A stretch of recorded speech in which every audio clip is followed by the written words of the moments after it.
오늘은 예수님 오심을 기다리는 성탄을 기다리는 두 번째 주일이죠. 대강절 두 번째 주일입니다. 성탄의 주인공은 당연히 예수님이시지요. 그러나 성탄의 당사자라고 말할 수 있는, 그저 성탄을 맞이한 사람이 아니고 성탄이라는 사건에 직접 참여한 당사자라고 말할 수 있는 분들이 또 있겠지요. 저는 그분들이 바로 예수님의 어머니 마리아와 아버지 요셉이 아니었나 싶어요. 이분들은 정말 예수님의 탄생이 그분들의 삶 속에서 실제로 일어났던, 그들의 삶을 바꾼 사건이었기 때문에 성탄이라는 사건의 당사자들이었다고 말할 수 있겠지요. 그리고 그 중에서도 마리아는 자기 몸으로 예수님을 출산했으니까 마리아야말로 성탄의 당사자 중의 당사자였다라고 얘기할 수 있을 겁니다. 그래서 오늘 이 마리아 이야기를 통해서 우리가 신앙이란 게 뭔가, 하나님을 신뢰한다는 것이 어떤 것인가에 대해서 잠시 한번 생각해 보려고 합니다. 마리아는 갈릴리 나사렛에 살았던 평범한 여성이었습니다. 여성이란 말보다는 차라리 어린 여자아이였다고 말하는 게 정확할 겁니다. 요즘 기준으로 보자면 말입니다. 당시의 결혼 적령기는 약 14세에서 16세 정도였다고 하거든요. 요즘 14세, 16세 아이들 한번 보십시오. 여자아이들을. 그때가 결혼 적령기였어요. 당시에. 마리아가 그 정도 나이대였다는 겁니다. 10대 소녀였다고 말할 수밖에 없겠죠. 그런데 이 마리아는 이미 요셉이란 남자와 정혼한 상태였습니다. 유대인들은 정혼을 하고 나서 1년 정도 결혼을 준비하는 시간을 갖습니다. 그리고 나서 실제 결혼식을 올리는 건 1년 후입니다. 그러니까 정혼하고 나서 1년 후에 결혼식을 올려야 하는데, 근데 정말로 당황스러운 일이 발생했습니다. 마리아가 아기를 가진 겁니다. 마리아는 스스로 말하기를 나는 남자를 알지 못하는데 어떻게 이런 일이 있을 수 있습니까? 라고 오늘 본문에서 말하지 않습니까? 우리는 우리의 신앙 고백에서 마리아가 성령으로 잉태어졌다고 우리는 고백하고 그렇게 받아들입니다. 그러나 당시 마리아를 둘러싸고 있던 누구라도 과연 그렇게 받아들였을까 하는 겁니다. 마리아 본인은 천사가 찾아와서 그렇게 당부했기 때문에 그렇게 알아들었다고 납득했다고 생각하더라도 마리아 외에 어떤 사람이 정혼하고 결혼도 안 한 14세, 15세의 이 어린 소녀가 아기를 가졌다는 말을 누가 납득할 수 있었겠느냐 하는 겁니다. 그러니 이것이 정말 당황스러운 일이 아닐 수밖에 없었을 겁니다. 이렇게 말할 수 있겠죠. 이거는 마리아의 계획이나 기대 속에서는 전혀 없었던 일이 마리아에게 지금 일어난 겁니다. 마리아는 이런 일이 일어나리라고, 자기 삶에 이런 일이 벌어지리라고 상상도 못했을 겁니다. 이것은 마리아에게서 비롯된, 마리아가 한 일이 아닙니다. 마리아는 남자를 알지도 못하는 여성인데 이 잉태는 마리아로부터 비롯된 게 아니고 마리아에게 그냥 일어난 일이었던 겁니다. 오늘 제가 여러분에게 꼭 말씀드리고 싶은 게 바로 이겁니다. 마리아가 한 일이 아니고 마리아에게 일어난 일이었다는 겁니다. 이 차이를 오늘 우리가 좀 구분해 보아야겠다 싶은 겁니다. 마리아가 38절에서 우리가 읽은 말씀대로 이렇게 말합니다. 주의 여종이오니 말씀대로 내게 이루어지지어다, 이렇게 얘기했어요. 그런데 말입니다, 마리아가 여기서 받아들인 것처럼 보이잖아요. 그런데 이게 과연 그렇게 단순하게 받아들여졌을까 하는 겁니다. 뒤에 이어지는 이야기는 이런 이야기죠. 마리아가 천사가 말한 대로 야, 유대에 사는 너희 친척 엘리사벳은 늙은 나이에 아기 가졌지 않느냐. 천사가 마리아를 납득시키기 위해서 그 말을 했던 거죠. 그래 마리아가 그 말을 확인하려고 유대 산골로 엘리사벳을 찾아갔다고 나옵니다. 마리아가 왜 찾아갔겠습니까? 천사가 한 말이 납득되어지고 받아들여졌으면 굳이 엘리사벳에게 확인하러 뭐하러 갔겠습니까? 거기다가 마리아가 살고 있는 갈릴리 나사렛에서 그 유대 산골까지, 유대 산골이 어딘지 모르겠어요. 근데 거기까지 찾아가는데 그게 보통 일이 아니에요. 우리가 유대라 하니까 일단 유대 예루살렘을 한번 놓고 봅시다. 나사렛에서 예루살렘까지 거리가 얼마인가 하면 146km입니다. 지금 우리 기준으로 하자면 울산에서 저 안동 가는 것보다 멉니다. 경부고속도로를 타고 올라가면 울산에서 저 상주쯤 그래야 그 거리입니다. 옛날에는 그 거리를 다 사람들이 걸어 다녔어요. 그러니까 직선으로 가도 그 거리를 걸어간다는 게 이게 보통 일입니까? 거기다가 이 고대 사회에서 어린 여성이, 이 어린 소녀가 그 길을 걸어서 그까지 걸어간다는 게 이게 보통 일이 아니잖아요. 근데 뭐하러 거기까지 걸어갔을까 하는 겁니다. 마리아는 지금 자기에게 일어난 일이 너무 당황스러운 거예요.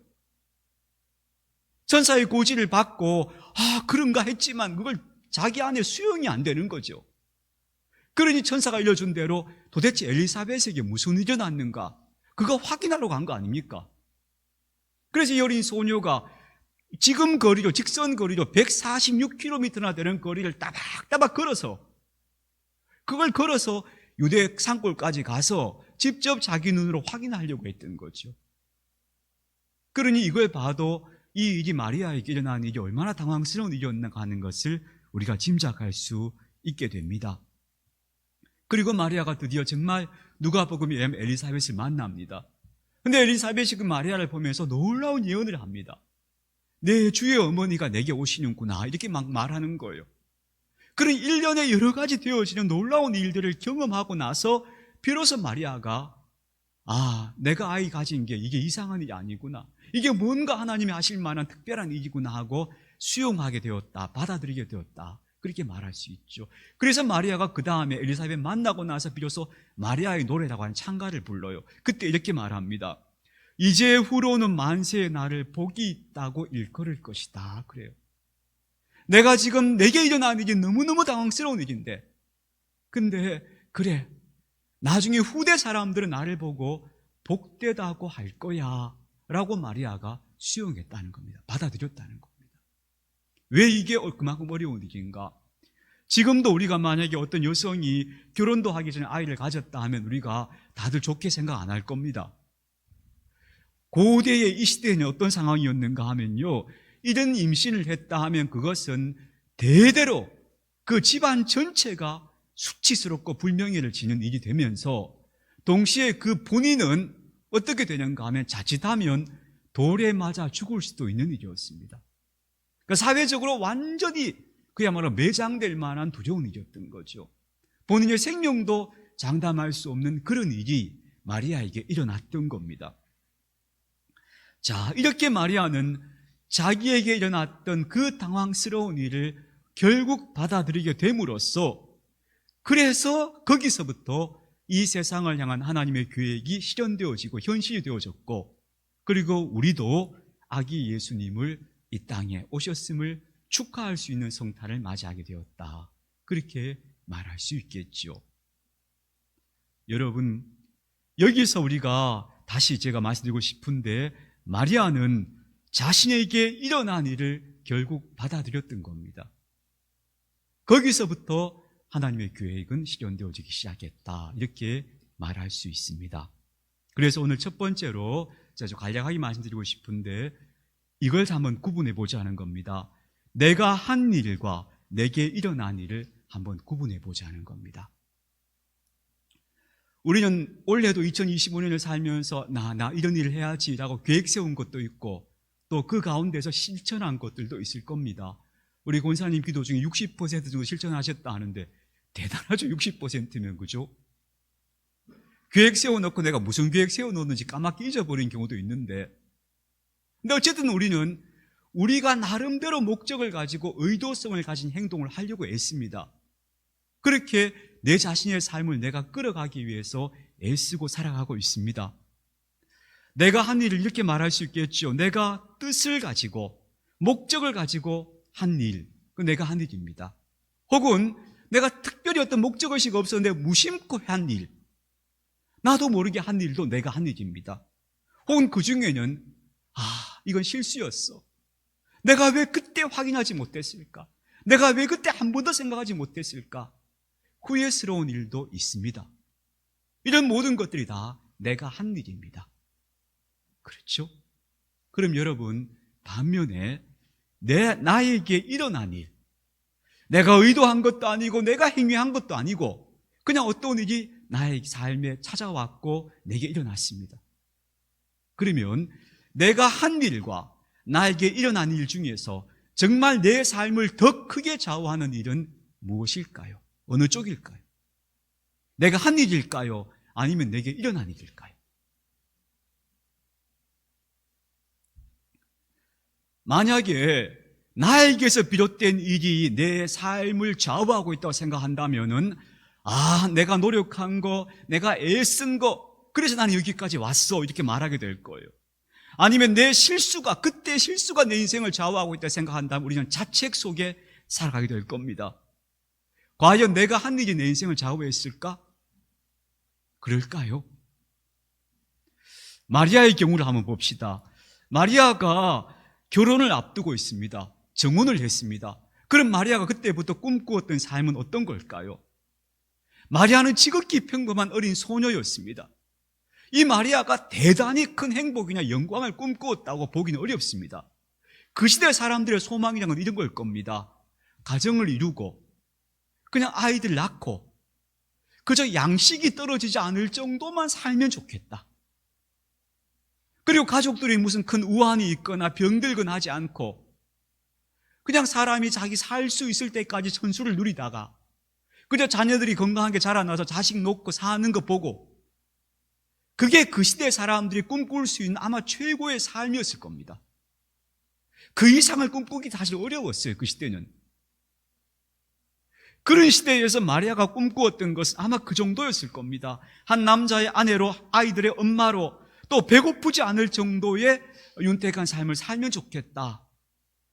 아마 그런 삶을 꿈꾸면서, 그러면서 그 속에서 그 작은 행복들을 누리고 싶었을 것이라고 제 짐작입니다. 짐작할 수 있지 않겠습니까? 그런데 마리아에게 일어난 일은 마리아가 생각도 해본 적이 없고 바란 적도 없고 그렇게 될 거라고 노력해 본 적도 없는 일이 마리아에게 일어난 겁니다. 근데 놀랍게도 그 예기치 않은 일들이 일어나면서부터 마리아의 삶은 완전히 달라졌고, 그때부터 인류의 역사도 달라져 버렸습니다. 그렇다면 여러분, 내가 한 일이 내 인생을 좌우합니까? 내게 일어난 일이 내 인생을 좌우합니까? 저는 나에게 일어난 일이 내 인생을 더 크게 좌우한다고 생각합니다. 내가 한 일이 아닙니다. 내가 애썼던 노력들이, 내 수고들이 내 인생을 여기까지 끌어왔다? 아닐걸요? 내게 일어난 일입니다. 내게 일어난 일이 내 인생을 여기까지 끌고 온 거죠. 저는 그래서 우리가 착각하지 말아야겠다 생각하는 겁니다. 마리아가 한 일은 딱 한 가지였습니다. 자기에게 일어난 일을 받아들인 겁니다. 너무 힘들지만, 받아들이기 정말 어렵지만 그래도 자기에게 일어난 그 일을 그냥 받아들인 겁니다. 문제는 이제 그 일이 받아들이고 싶었던 일은 아니었겠죠. 당황스러웠겠죠. 어쨌든 그 일을 받아들인 겁니다. 그게 마리아가 한 유일한 일이었습니다. 자, 여기서 이제 제가 간략하게 세 가지만 말씀드리고 싶은데요. 첫 번째로, 우리 인생에 지나간 모든 일들은 다 일어난 일이었습니다. 다시 말하면 내가 행위한, 내가 의도한 일이 아니었다는 의미입니다. 목사님, 그게 무슨 말씀이세요? 나는 지나온 내 인생 동안, 살아온 과거 동안에 내가 결정하고 선택하고 행동하고 지금까지 그렇게 살아왔는데요. 그렇게 말씀하시고 싶을 겁니다. 그럼 제가 이런 질문 한번 던져볼까요? 후회스러운 일이 있어서 다시 그 시간으로 돌아간다면 당신은, 여러분은 다른 선택하실 수 있을 것 같습니까? 어떻게 생각하십니까? 만약 내가 지금의 생각을 가지고 그때로 돌아간다면 다른 선택할 겁니다. 근데 내가 그때로 고스란히 그대로 돌아간다면 우리는 다른 선택을 할 여지가 없습니다. 그렇지 않았을까요? 혹시 이런 분들이 있습니까? 아이고, 내가 그때 그 인간하고 결혼을 안 했어야 해. 속으로 이런 생각을 한다 해도 내가 그때의 나로 다시 돌아가면 사실상 같은 선택을 또 했을 겁니다. 그래서 우리에게 일어난 모든 일들은 다 뭐였는가 하면 일어난 일이었다는 겁니다. 내가 한 일이었다고 여러분 착각하지 맙시다. 그 일들은 그냥 일어난 일이었습니다. 내게. 이걸 받아들이지 않은 겁니다. 그때 우리가 뭘 극복하게 되는가 하면 자책을 극복하게 됩니다. 아, 내가 그때 왜 그랬을까? 내가 왜 그렇게 부조했을까? 아닙니다. 당신이 그때로 다시 고스란히 돌아가도 당신 아마 똑같은 선택을 할 겁니다. 그러니 자기 자신에 대해서 자책하지 맙시다. 내가 마치 다른 선택을 할 수도 있었는데 그 선택을 했던 것처럼 생각하지 마십시다. 두 번째로, 자랑하지 맙시다. 내가 그때 참 그렇게 선택을 잘해서, 내가 그때 이렇게 노력하고 애써서 그래서 이렇게 됐지. 천만의 말씀입니다. 내가 똑똑한 것도, 나의 미모도, 내가 가지고 있는 조건도 다 내게 일어난 일이지 내가 한 일이 아닙니다. 그래서 모든 지나간 일들은 다 내게 일어난 일이었다고 받아들이는 것. 그게 저는 우리가 지나간 삶에 대해서 가질 수 있는 가장 좋은 태도일 것이라고 생각합니다. 왜 그런가? 그 이유를 뒤가 조금 더 말씀드리겠습니다만 어쨌든 일단 그렇게 합시다. 내게 지나간 모든 일들은 일어난 일이었다. 내가 한 일이 아니었다. 일어날 수밖에 없었고 일어났던 일이다. 라고 받아들이자는 겁니다. 두 번째, 그렇다면 지금 내 삶에서 지금 전개되고 있는 일들은 어떤 일들인가? 이 일들은 우리가 정말 내가 원하는 모습으로 내 삶이 지금 풀려져 가고 있다면 그 감사하면 됩니다. 왜 감사하는가? 그 또한 내가 행하고 있다기보다는 내게 주어진 것일 가능성이 높기 때문입니다. 여러분이 지금 누리고 있는 것들 대부분은 내가 애써서 노력해서 그래서 여기 도달한 게 아니고 그냥 내게 일어난 일, 주어진 것이었다고 보시면 그러면 나는 감사하게 되겠죠. 그게 고맙다면. 반면에 그게 힘들고 아픈 일이었다면 우리가 이렇게 생각하면 됩니다. 아, 마리아에게도 그가 정말 기대하지 못했던 또 당황스러운 일이 일어났구나. 근데 그 일이 나중에 보니까 결국 나쁜 일이 아니었구나. 문이 닫힌 것 같았는데 그 닫힌 문, 그 뒤로 다른 문이 열렸구나. 근데 그 문이 훨씬 좋은 문이었구나. 라고 보시면 된다는 겁니다. 그래서 내가 지금 힘들고 아픈 일을 겪고 있다면 내가 기대했던 그 문이 닫혔는데 그렇다면 다른 문이 열릴 거야. 이걸 바라보자는 거예요. 왜 하나님께서 마리아에게, 그 어린 처녀에게 이런 가혹한 운명을 주었는가? 마리아가 거부하고 싶은 상황이 벌어졌는데 근데 그것들이 결국은 인류 구원을 위한 당신의 큰 역사 가운데 한 장면이었고 그리고 그 마리아를 통해서 놀라운 일들이 일어났다는 것. 마치 이렇게 생각해 볼까요? 물이 흘러가다가 장애물을 만나요. 큰 바위를 만났어요. 그럼 물은 어떻게 합니까? 이 바위가 왜 나를 가로막나 하고 거기 안에 탄식합니까? 아니면 바위를 뚫으려고 몸부림을 칩니까? 아니죠. 둘러서 흘러가는 겁니다. 다른 길이 있을 거야. 하나님은 다른 길을 여실 거야. 라고 둘러가는 겁니다. 세 번째로, 그렇다면 앞으로는 어떻게 되는가? 앞으로 우리가 어떤 마음으로 살아가야 하는가? 라고 묻는다면 이렇게 말할 수 있습니다. 예수님께서 베드로의 생애에 대해서 이렇게 말씀하셨죠. 베드로가 마지막에 요한복음 21장에서 베드로가 왜 예수님 부인하고 난 다음에 예수님 다시 만나니까 예수님 물으셨잖아요. 네가 나 사랑하느냐 이렇게 물으셨잖아요. 그러고 나서 내 양을 먹이라 그렇게 당부하시고 나서 베드로의 삶에 대해서 이런 예고를 하십니다. 이제 후로는 사람들이 너에게 띠를 띄우고 네가 원치 않은 곳으로 데려갈 거야. 그렇게 얘기하셔요. 지금까지는 네가 스스로 띠띠고 막 걸어 다녔어. 앞으로는 사람들이 너한테 띠를 띄우고 너를 데려갈 거야 라고 얘기해요. 물론 이것은 베드로의 죽음을 예고하신 것이라고 되어 있습니다만 저는 죽음뿐만 아니고 이후에 베드로의 삶이 어떠해야 되는가를 의미하신 것이라고 봐요. 다시 말하자면 데려가는 대로 따라가거라 이 말이죠. 흘러가는 대로 떠내려가거라 이 말입니다. 다른 표현을 하자면 열리는 문으로 들어가거라. 닫힌 문 앞에 있지 말고 다른 데 열린 문이 있거든. 아, 저 열린 문으로 가라 하시는 거구나 하고 열린 문으로 들어가거라. 예수님 그 말씀하시는 거죠.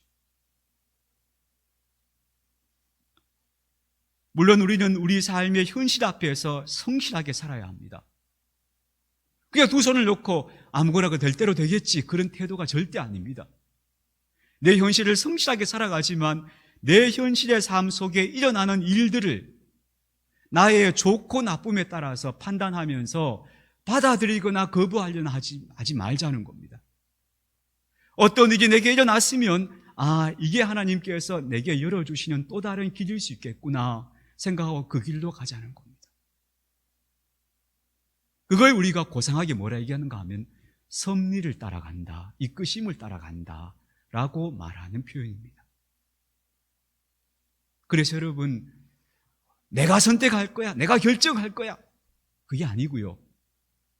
나는 내 삶에 주어진 삶을 성실히 살지만 하나님 열어주시는 대로 가겠습니다. 이끌어주시는 대로 따라가겠습니다 라고 말하는 것이 훨씬 더 믿음의 태도에 가깝다 하는 말씀이 되는 겁니다. 그래서 여러분, 이렇게 말할 수 있습니다. 사실은 알고 보면 모든 일은 다 일어난 일이었구나. 내가 한 일이 아니고 다 일어난 일이었구나. 모든 게. 저는 이 사실을 우리가 탁 우리 마음속에 이게 맞아 하면 이게 어떨 때는 우리 인생의 문을 하나 열어주는 열쇠가 될 수 있다고 생각합니다. 이건 절대 그냥 지어낸 말이 아닙니다.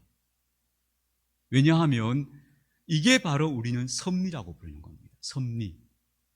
하나님의 역사하심이라고 부르는 겁니다. 내가 한 것 같으나 그러나 사실은 그게 내게 일어난 일이었다. 그렇게 받아들이는 겁니다.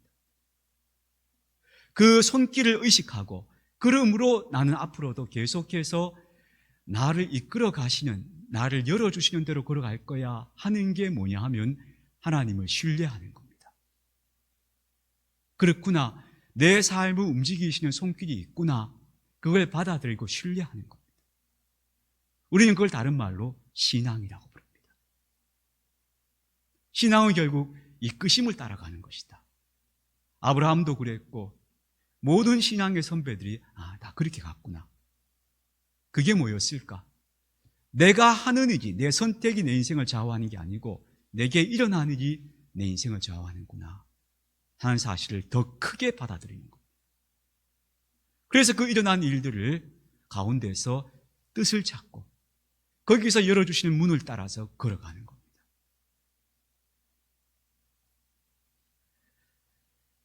우리에게 일어난 것들을 긍정하게 되면, 그러면 우리는 어떤 생각을 하게 되는가 하면 다른 길로도 이끌어 가시겠구나 기대하게 됩니다.